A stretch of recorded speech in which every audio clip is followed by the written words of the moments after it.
This is another video for people who struggle with the squatting because of a joint pain and mobility issues. And in this video, you will learn a primal movement exercise that helps with the hip and spine mobility and coordination to improve your squat.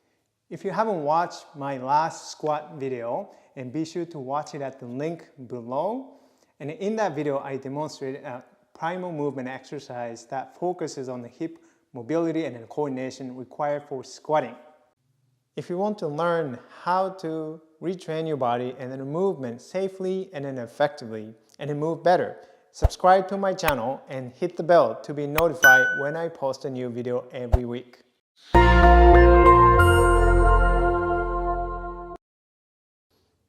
I am Taro Iwamoto. I am a Feldenkrais practitioner. With my background in athletic training, physical therapy, martial arts, and the Feldenkrais method, I have helped many people like you overcome and then move beyond the pain and the limitations. Now it's your turn, and let's dive in. Why don't we get right into this exercise? And all you need for this exercise is just an open floor space for movement. And no shoes will be preferred, barefoot. So you're going to lie on your stomach, and I'll show you a few variations of the same exercise. And basically what you're going to be doing is the variation of the crawling and the gait patterns. And the first one I'm going to show you is the what I call the army crawling. And you're going to be basically just crawling on the floor and forward and back, and in a prone positions, reaching with your arms and gliding your legs up, and then just sliding and moving forward and then going back. And here's what you're going to be paying attention to. So think about it, trying to just make the movement as easy and as smooth as possible. And don't really think about and trying to move one arm or the left leg and the sequence into the movements. Don't think about it so much, but you're going to be moving very slowly and starting to crawl. And then as you do that, and pay attention to how you use your torso, how you use your spine, and allow your spines to move, allow your ribs to move as your legs and arms are starting to move to move your body on the floor and forward and then backwards. And the key thing is really the coordination of the entire body. Your legs and your spine and in your arms and in your head, they all have to work together in order to move and crawl as easily and efficiently as possible. And that is very, very important. That's the key thing. And then if you're wondering, what does that have to do with squatting? And I'll explain at the end. And so just for now, just to focus on practicing these movements, and I'll show you another variation just a little bit later. And as far as the head and your eyes, and you want to be, if you're thinking about the crawling, maybe it helps to orient your eyes and your head in a forward direction as if you're going to reach for something. Then if you notice yourself embracing your stomach, your core, and not allowing the trunk to move at all, you have to allow the spine to move in order to move more smoothly. And that's the key thing.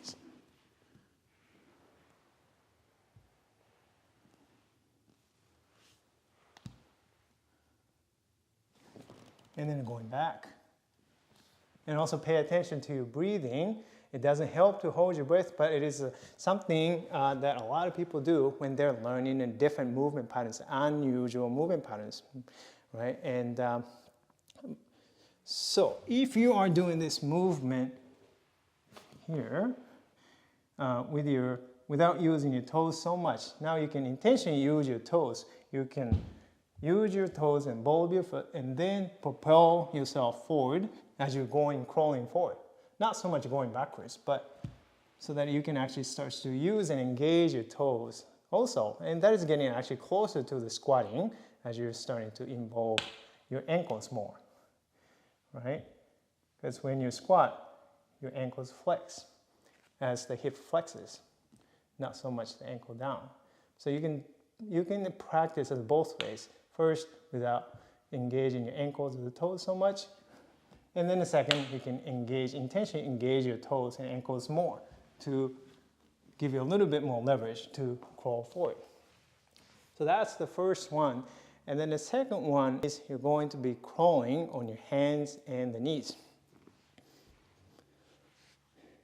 And you can also start with the toes without using your ankles and toes so much. You can keep your feet flat and then crawling slowly.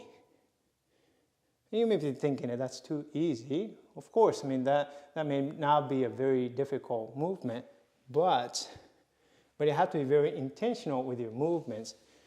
Again, I want to remind you, the purpose or objective of this exercise is to improve your coordination, your spine, your legs, right?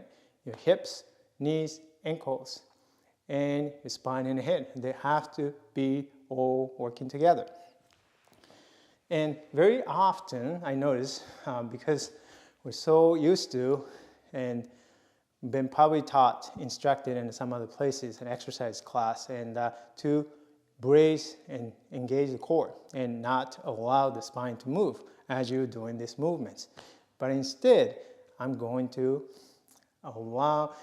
ask you to move and let your spine, let your torso move and participate in this movement, so that when your legs and arms start to move and to crawl on your hands and knees positions, and you go ahead and let your spine and let your rib cage and they all starts to move and participate, so that the movement becomes a lot more continuous. It is not so compartmentalized, right? So you got the arms moving, and then the rigid torso, and you got the legs moving. So there's no much connection between the arms and the legs and through the torso. They all have to be connected in order for the movement becomes much more efficient. And that's how the squat should be done too. And squat is not the movement of the legs by itself. It is the coordination of the entire body, including your ankles, knees, and hips, and the torso, and also the head. This is why I'm introducing this exercise to improve a squat. So here, and then also play with the orientation, looking down, looking up, looking side, and so that you have the ability to move and coordinate in multiple different ways. And notice how I'm allowing my spine and torso to move. Instead of, you might have done, and you might have seen people do it, is engage the core and not to move the core. And I'm not saying the core is not core is a bad thing to use. No, core should be used in some activities, and it will be engaged when you are doing some, for example, some lifting. And but we're so trained, a lot of people are so trained and used to just automatically engage in the core before you're doing anything, and then as if it is a bad thing to allow the spine to move. But in fact, spine moves, right?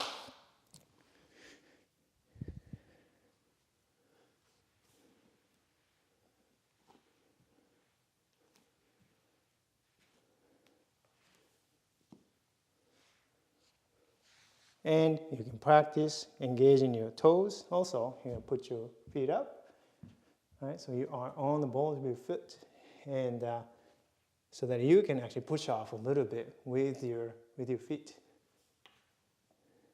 So now it's getting even closer to the squat patterns.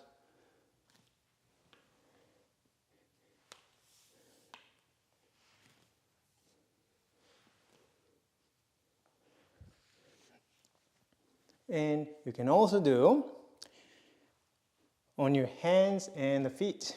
So you lift your knees up from the floor. It's not necessarily a progression, but it's a variation. So you can do one, you can do all of these. Or if one's a little harder for you, and you can choose one that works better for you. Here.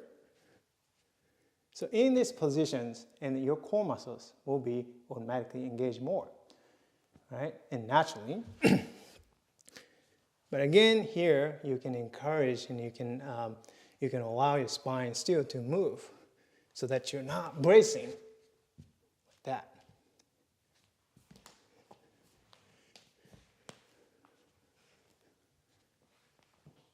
And with your head and your eyes, and look around so that you're not just fixated on looking down on the floor. You want to look around the room, look around the environment.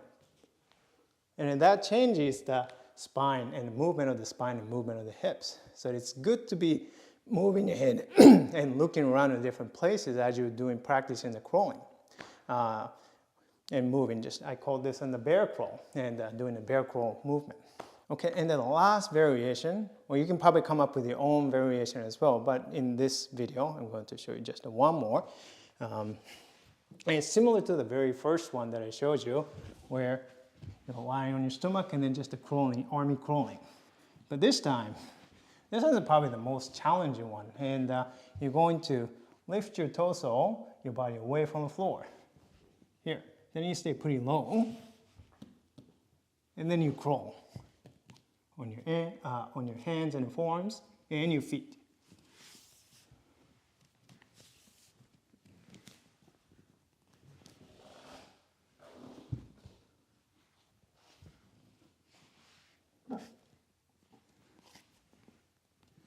So even in this a little more challenging position and variation, you can still move your spine, you can still move your torso, your ribs, and move your head around.